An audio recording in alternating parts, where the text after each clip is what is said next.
What kind of mission forces trained commandos to wear dresses, makeup, and heels before stepping into a city crawling with gunmen? Beirut, 1973. A city split between nightclubs and militias, where the walls of apartments double as shields and listening posts. 3 senior Palestinian leaders live just blocks apart, each surrounded by guards, each believing Israel would never risk entering West Beirut. And yet, somewhere offshore, a small team waits on a silent boat, each man rehearsing a lie so fragile that a single misplaced gesture could expose them all. Among them is Amit Shor, 29 years old, multilingual, capable, and desperate for redemption. He's never been part of a kill operation before, not directly. He checks his reflection in the cabin mirror. A woman stares back at him.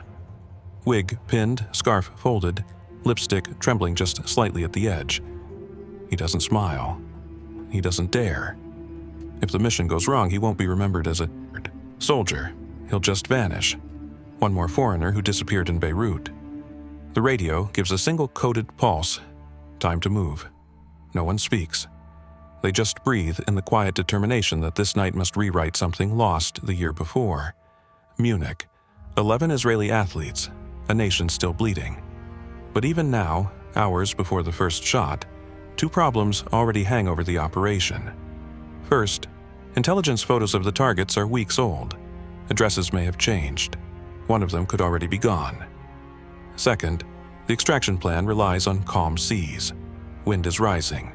Waves off Junye are shifting fast, small at first, but uneven. Neither risk reaches the men on the boat. Not yet. Amit doesn't know that the people waiting for him in Beirut have already changed their patterns. He doesn't know that guards have moved apartments. He doesn't know that the only woman in the operation, Yael Rahamim, is quietly hiding a broken transmitter that won't connect to Tel Aviv if interference begins. He just adjusts the thin strap under his blouse and whispers once to himself in Arabic, steady, quiet, invisible. The boat's engine cuts.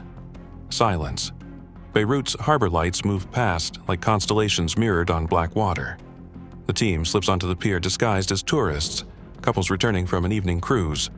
Men with sunburned faces, women shielding their hair with scarves. Amit walks beside Yael, holding her arm lightly. To anyone watching, they are forgettable. That's the point. Forgettable by seconds.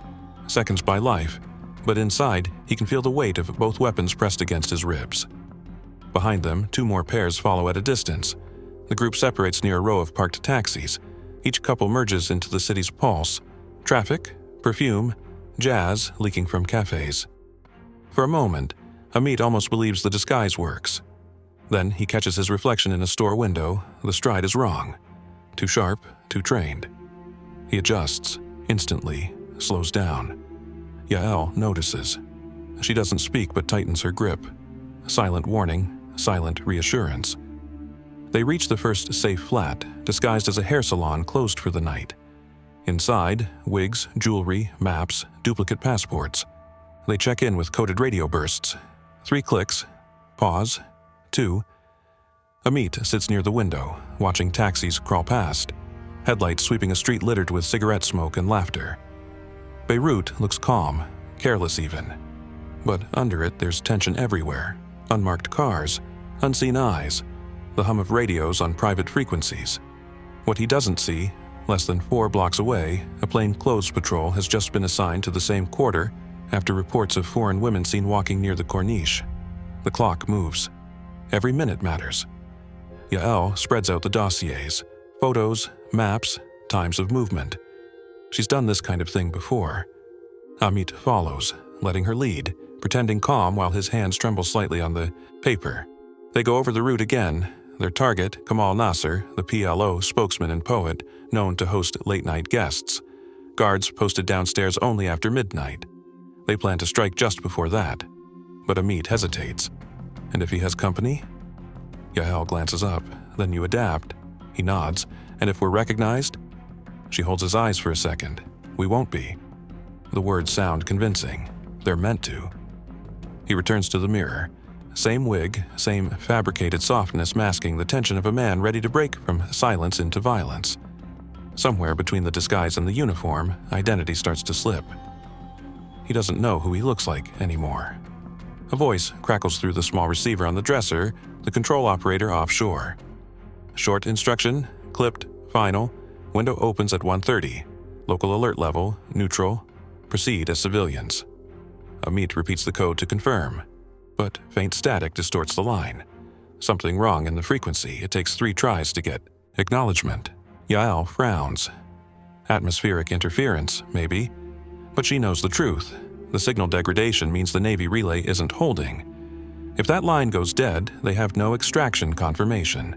She hides the damaged transmitter under a scarf. Amit doesn't notice. At 00:45, they prepare to leave. Street quiet, traffic low. Amit adjusts his scarf, slips the pistol into a hidden holster sewn in the dress seam.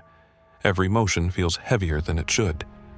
He catches Yael's reflection behind him, calm, focused. They leave the salon, step into the stillness of the Beirut night, and begin walking. But 2 blocks away, a Lebanese liaison officer inside internal security has already received an anonymous note. Foreign couples observed entering abandoned hair salon, possible agents. The information is vague. It sits unanswered in a folder. For now. Ahmet senses tension he can't name, something uneven in the rhythm of footsteps behind him. Maybe it's nothing. Maybe someone is following. He whispers to Yael, "Do you still have comms?" She shakes her head once. Not here. Too much interference. For the first time that night, there's no contact, no confirmation, no fallback. Only silence between them and the rest of the operation. And somewhere across the divided city, 3 guarded men, still alive, still unaware. But not for long. What Amit cannot yet know is that one of them is no longer where the photos said he would be. The operation hasn't started, and already someone is missing. Who moved him, and how recently? No one among them has the answer. Not tonight. The car engine hums softly as it winds through the narrow streets of West Beirut. The buildings rise tight on both sides, shuttered windows and the faint smell of diesel floating above the road. Amit sits in the passenger seat beside Yael, clutching a purse that hides the transmitter. His eyes move constantly. Every window, every parked vehicle, every flicker that could hide a gun barrel. The plan had seemed clean in the Tel Aviv briefing. Now the air feels thicker, slower. They're late. Just by minutes, but enough to unravel the delicate sync between 3 separate teams moving toward 3 separate targets. A traffic jam forms near Hamra Street. Laughing couples, a patrol jeep, an argument between 2 taxi drivers. Beirut is awake, loud, unpredictable. Yael hides her impatience behind calm eyes. "It's too public," she says. Amit nods slowly. He forces a casual look out the window. The cars crawl forward, horns sharp and constant. Time bleeds away. The second team needs them in position by 1:30. Their watches tick past 1:20. He tries the transmitter again, static. He glances at Yael. "Still dead?" she asks quietly. He nods, and either says what they're both thinking. If extraction comms fail, no one comes back. They make a choice without words. When the car finally clears the jam, they turn down a side street rather than the main approach.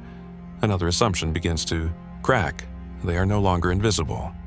Half a block behind, a man in civilian clothes watches the same vehicle turn. He doesn't recognize the faces, but something about the motion catches him. The foreign stiffness, the mismatched timing of footsteps earlier that evening. He notes the number plate and walks to the nearest public phone booth. The call he makes doesn't go to the police. It goes to the local PLO sector office. The line between safety and exposure, invisible all night, has just been crossed. They park near the apartment block listed for Kamal Nasser. A warm orange glow spills from one upper window, light still on. Amit studies it through the small handheld map. Same floor count, he whispers, mostly to himself. Structure looks right, but something feels off. The door number beside the entrance doesn't match the one burned into his memory from briefings. He checks again. The brass plate reads 12. His notes say 14. Small detail, could be nothing, could be everything. Maybe the numbering changed, Yael says. She's steady, eyes on the street. Buildings like this don't stick to rules. Amit exhales, unsure. He looks up again. Curtains shift in the lit window. A shadow crosses briefly, then disappears. They can't confirm who's inside. They can't confirm anything. He almost says it, abort, but doesn't. The word is harder than pulling a trigger. Instead, he checks his watch. 3 minutes to sync. He glances again at Yael, but she's already looking toward the opposite corner. A group of men in light jackets crosses the street. Maybe neighbors, maybe guards. Too many unknowns. They wait. Seconds slide into static. The city's background noise hums louder in their silence. Yael breaks first. We can't stay exposed. Pick or skip. Amit measures both options. Skipping means admitting failure. Picking could mean breaking into the wrong flat. His heart beats faster, uneven. The disguise suddenly feels heavy, lipstick turning sour on his tongue, perfume thick in the air. A voice echoes faintly from an alleyway. Another language, quick shouts, then laughter. He inhales once, we go. Inside the stairwell, every step creaks. Shadowed lines of old paint cling to the walls. The hallway holds its breath. Somewhere above, a radio plays faint Arabic music. They reach the third-floor landing and pause. Door 12 ahead. The corridor smells of cigarette smoke and cologne. Yael kneels to pull the hairpin from her bun, modified lockpick inside, and slides it gently into the keyhole. Tiny metallic resistance, then a soft click. But a voice calls from below, a man's shout. Maybe a guard outside, maybe nothing.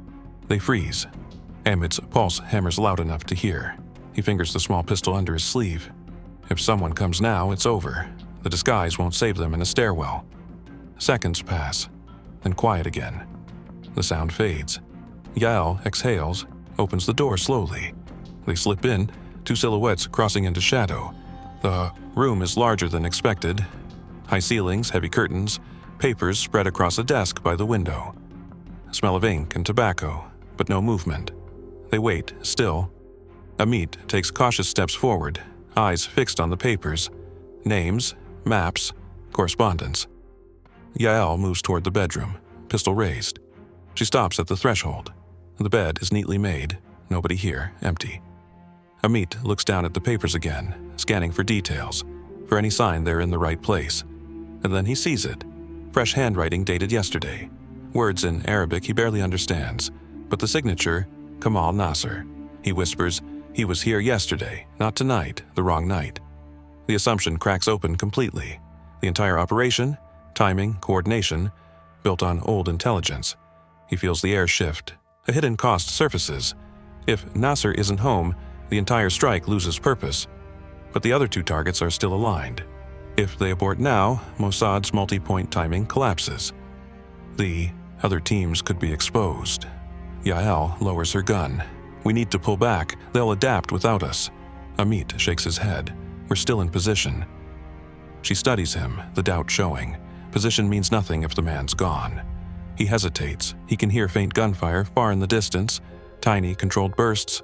Maybe the other team, maybe unrelated. Either way, everything's moving forward. He calls on the dead transmitter. Static, nothing. They're cut off.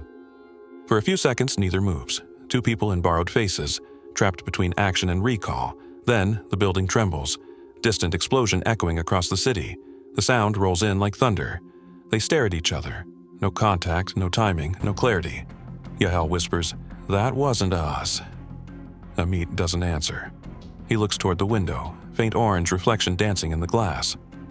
Somewhere, another part of the mission has begun without them. And for the first time since the operation started, an idea crawls. Through his mind, unfiltered and raw.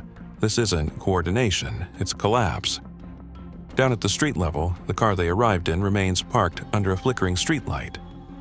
A man stands near it, the same observer from earlier.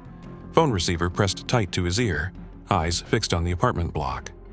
In Tel Aviv, a Mossad operations officer tracks the fragments of radio contact coming from Beirut. An analyst nearby frowns, checks a frequency map. These aren't our teams. The intercepts they're hearing, coordinates, coded chatter, come from inside Beirut but not in Mossad encryption. Someone else is on the air. Somebody's listening. The operation hasn't just been delayed, it's compromised. Inside the apartment, Amit and Yael have no idea. They think they're behind schedule, maybe off target. What they don't yet know is far worse. Two separate radio sources are transmitting Mossad's position to local security grids. Someone inside Lebanon knew they were coming. For Amit, the only clue comes as a faint change in street noise outside, the pattern of footsteps doubling, echoing near the courtyard. He goes still, silent, listens. That quick downward spiral feeling begins, the one no training can hide. They came disguised as civilians. Now, civilians will be the only ones left to see them fall. Uncertainty becomes the only plan left. Will they abort or double down? No one, not even them, knows anymore. The building groans with quiet movement, the kind you only hear when you're trying not to. Pipes ticking, distant muffled voices, the city breathing just beyond the walls. Yael lowers the curtain an inch. Light flickers outside. A shadow moves where no shadow should. "Patrol," she whispers. 2 men. Amit steps back from the desk, careful not to scuff the floor. His mind scrambles. Patrols shouldn't be here. The safe route was planned for 40 minutes of isolation. Someone's adjusted patterns. He fights the thought, nothing's wrong, we're just early. He doesn't believe it. The plan says they strike, withdraw to the salon, toss disguises, move to the pier for extraction. But the transmitter's dead, the intel's wrong, and the man they came for, gone. If they abort now, they save no one. If they act now, they strike blind. The silence between the two stretches thin. Yael's voice barely breaks it. We hold, wait for confirmation. Amit nods, but the word wait no longer means safety. It feels like paralysis. He moves to the kitchen. Everything looks clean. Too clean for Beirut's midnight clutter. Someone left recently. Cigarette still half burned in a glass ashtray. He studies it, uneasy. Then the faint buzz of a phone on the hall table. Not ringing, just vibrating. A call redirected, maybe automatic. He watches the pulse.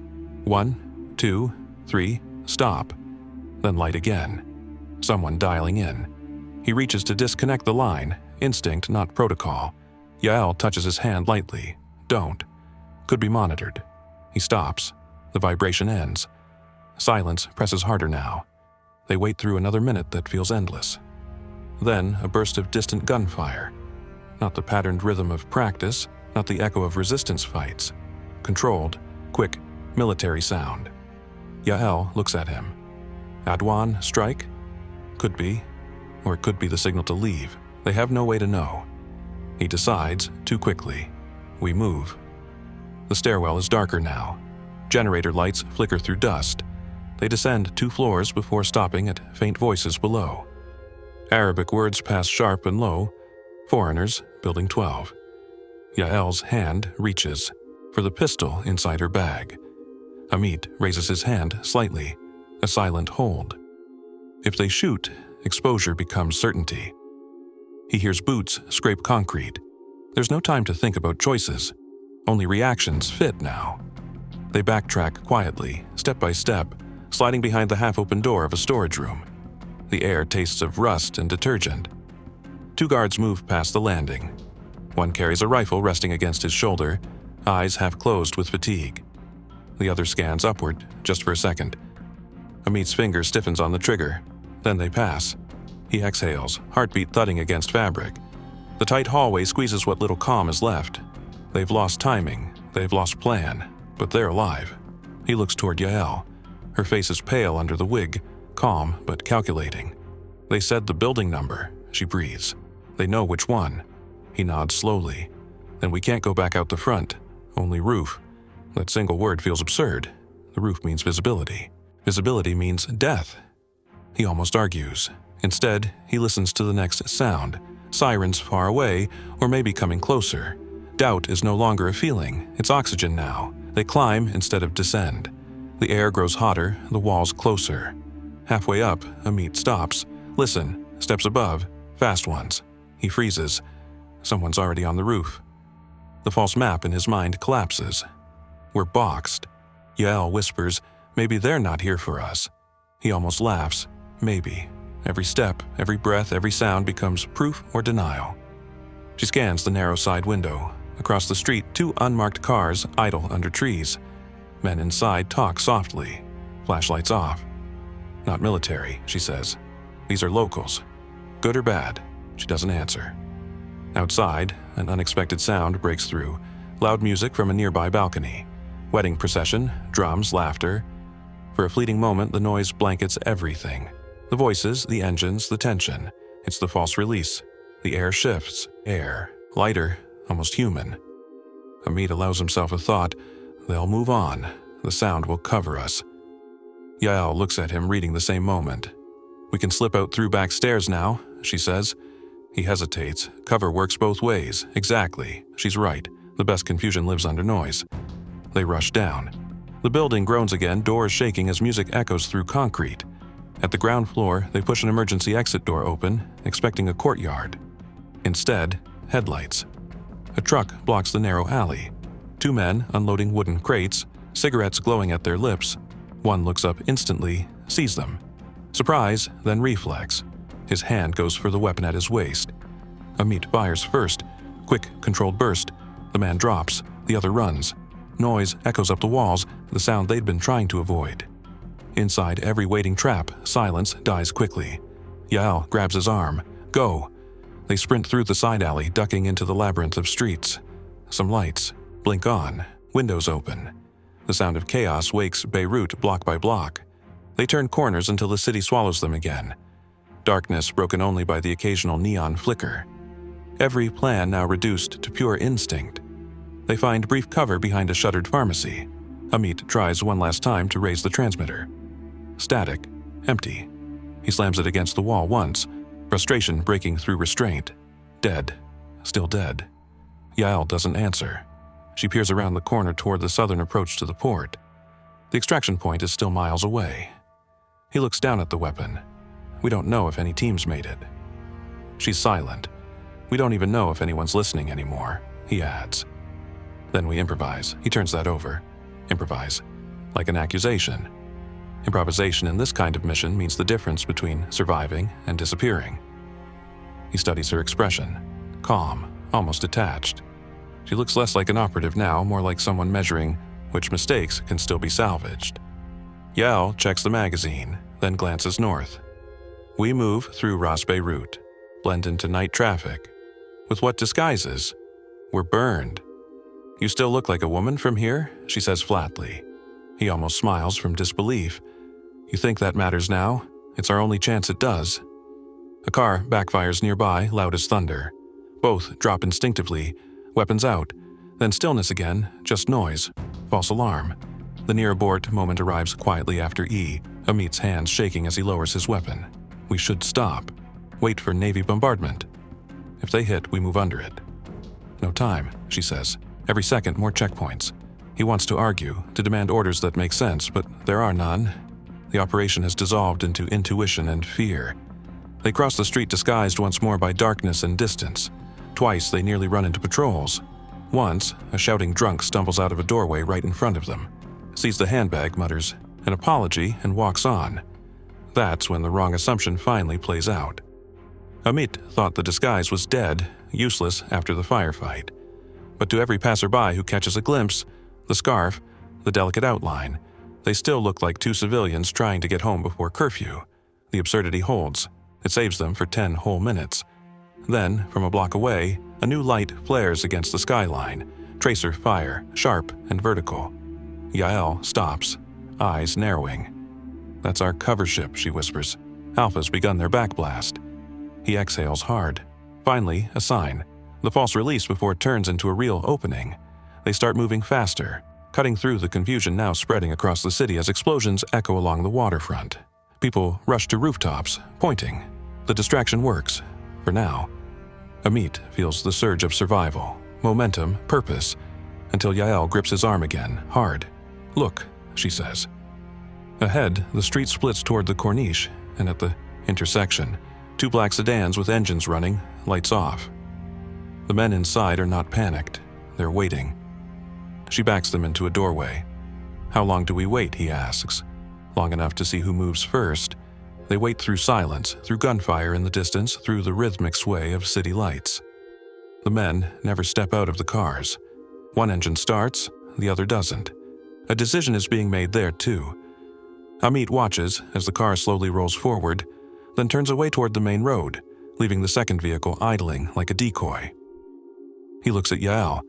You think they saw us? Her eyes don't blink. If they wanted us dead, they wouldn't be waiting. Then what are they doing? She exhales once, listening. to the noise, to the city waking, listening for what breaks next. Uncertainty becomes the only map left to follow. Behind them, the first sirens begin to rise. The explosions fade faster than expected. Beirut exhales smoke and silence at once. The air smells of burnt concrete and diesel. Screams mingle with sirens in the distance, sharp, disoriented, spreading confusion faster than fire. Amit and Yael crouch in the shadow of a stone wall overlooking the port. From this height, they can see faint shapes of Israeli boats pulling back into the dark sea, flashes of light from the missile trails bridging water and shore. Extraction is supposed to begin now, but for them, there's no signal, no guide, no confirmation. Amit stares at the horizon, scanning for the coded lamp flashes they were promised. None appear. Yael finally whispers, "We can't wait here. They'll seal the checkpoints." He nods, but doesn't stand. The sound of engines builds behind them. Lebanese internal forces, maybe militia. Both possibilities mean the same thing. They start moving downhill, keeping to courtyards and shadows. Twice, they pass pockets of chaos. Neighbors shouting, buildings burning, armed men running without a target. Confusion covers them better than any disguise could. But the cost of that cover unfolds quietly. Two civilians see their faces, both of whom will later describe a foreign woman with hard eyes and a faint accent. Within hours, every militia in West Beirut will circulate sketches of a woman who doesn't quite look like any used passport photo in Mossad's system. As they near the extraction cove, the radio strapped to Amit's hip comes alive. Static first, then a fragment of Hebrew, Delta report. "Confirm casualties?" "Repeat, confirm casualty." He freezes. Yael's expression doesn't change, but something behind her eyes does. It's not just one team that failed contact, it's the third, the one assigned to Kamal Adwan. Amit doesn't need numbers. He hears enough in the voice of the operator, clipped, cold, already shifting to bureaucratic tone. Someone's down, someone captured. The words themselves bleed away under static, but the tone will stay with him far longer than the sound. By dawn, Israel's Navy has already cleared coastal waters. News stations in Lebanon show smoke rising from half-collapsed rooftops. Early reports blame foreign commandos, but no one can confirm who they were. Within a day, PLO offices across Beirut shift their positions underground. Leaders relocate under Syrian protection. The mission intended to cripple logistics instead drives their networks deeper. Inside Mossad's headquarters in Tel Aviv, exhaustion replaces celebration. They retrieve radio logs, map every second that went dark, replay transmissions for analysis. No one mentions the disguises, not officially. The file reads non-standard civilian cover successful for initial infiltration. But quietly, among planners, an unspoken conclusion spreads. The perfect disguise failed not because it broke, but because it worked too well. In trying to hide inside normalcy, the operatives learned that invisibility isolates as much as it protects. The agency adjusts doctrine. Civilian deep cover missions are restricted. Beirut remains off-limits for half a decade. Servicing assets there becomes near impossible. And then, the real blow. Intelligence reports surfaced that Lebanese security captured one operative alive.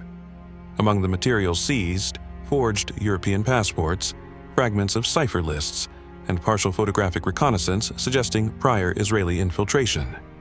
Diplomatic outrage follows, quiet but coordinated. The Israeli embassy in Western Europe receives veiled warnings from allied governments. Staging grounds, once discreetly allowed, are reviewed, restricted. For Mossad, that night becomes a paradox, a tactical masterpiece paired with a strategic wound. Internally, Director Zamir issues only one line in follow-up cable, objectives met. Operational circle incomplete. That phrase circulates like a scar. Every operative who reads it knows exactly what it means, that success can still mean loss, and that completion is not proof of control. Days later, in a safe flat in Haifa, Amit sits across from a debrief officer. His hands shake slightly when he signs the non-disclosure document. The officer thanks him, says nothing more. The room smells of paper and ink, too similar to the Beirut office he left behind. He doesn't ask about Yael. She's reassigned before he can. In Mossad, separation is protection, each fragment sealed away from the others, so no one can trace the whole. At night, he watches local news coverage, reports calling the raid a precise Israeli retaliation. The anchors never mention disguises or lost men. Only precision, clean footage, triumph. He turns off the television halfway through. The next morning, he files his final report and walks out of the secure facility with the empty look of someone who finished an operation but lost his part in it. Outside, civilian noise feels louder than combat. Children arguing, bus breaks, vendors shouting prices, all of it too normal to trust. He touches his wrist, where faint adhesive scars still mark where the fake bracelet microphone once stuck to his skin, a reminder of how identity can be worn, peeled off, forgotten. And somewhere inside Mossad's post-op rooms, analysts quietly argue which decision broke the mission first: the use of outdated photos, the failure to abort when comms died, or the command to proceed under disguise. None agree. All mark it down as communications disturbance. That phrase becomes procedural shorthand for operations that fall apart in silence. The operation's wait doesn't wait for reports. It begins during extraction itself. By the time Amit and Yael reach the recovery vessel, they're already statistics. Hours delayed, signal compromised, unverified targets. Yael refuses medical check while on board. She spends the entire return staring at the horizon. Amat tries once to speak, to ask what happens to missions like this when they end. She answers without turning her head. They don't end, they just fade into replacement stories. She's right. Within months, a different strike, different city, overshadows this one. But fragments linger. An intercepted radio recording imitated by other agencies. Intercepted again, misattributed. Each repetition softens the edges of truth. Years later, Mossad archives will describe Operation Spring of Youth as decisive. The language hides fatigue. The silence hides memory. Amit leaves service, studies architecture, draws floor plans obsessively, each sketch a search for room without exits, where intelligence doesn't leak through walls. He never speaks about the disguise. But once, in a rare interview decades later, he says something that sounds like confession. We thought disguise made us belong. It just reminded us we were temporary everywhere. And that idea, being temporary, disposable, invisible, becomes Mossad's real inheritance from that night. The operation seemed to end at dawn in Beirut. In truth, it never did. It kept echoing in half-truths and policies written around absence, in agents trained to mistrust clean victories. Hidden ops, where the world's quietest missions aren't defined by who won, but by what vanished in making it happen.